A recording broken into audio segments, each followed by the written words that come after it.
Siku zote umaskini au kukosa fedha huwa kuna sababu. Mimi naamini kabisa hakuna mtu ambaye Mwenyezi Mungu amemuumba ili awe maskini.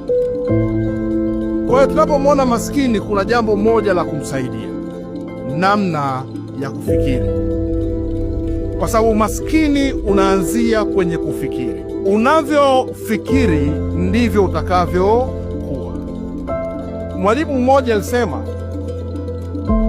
ili maisha yako yaweze kubadilika kiuchumi, lazima ndani yako kuwe kuna nia ya dhati ya kuyabadilisha maisha yako.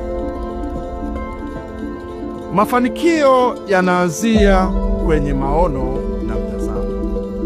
Maono ni namna ambavyo unavyoona kuliko wengine wanavyoona.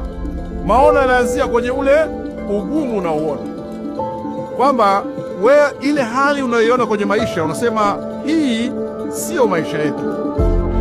Na kwa kawaida maono yako hayajawahi kueleweka kwa mtu mwingine.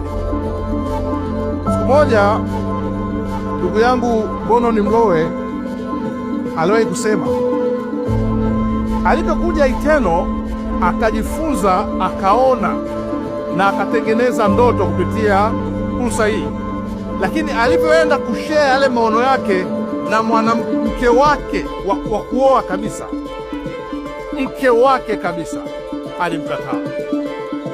Kwa hiyo hakuna mtu ambaye siku zote anaweza kukuelewa maono yako.